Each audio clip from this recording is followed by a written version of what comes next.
This evening, I went to the park with my daughter for her to ride a bicycle.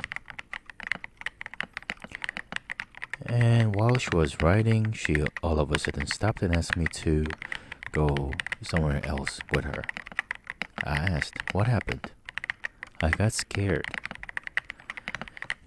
There were some teenagers yelling, screaming, and swearing a lot. That's why she got scared. And I told her, "It's okay, you're with Daddy, you're safe." And my daughter answered, "You're my Superman, Daddy." It was very touchy. If you watch the other video of mine, yeah, that's my goal, for her to feel safe.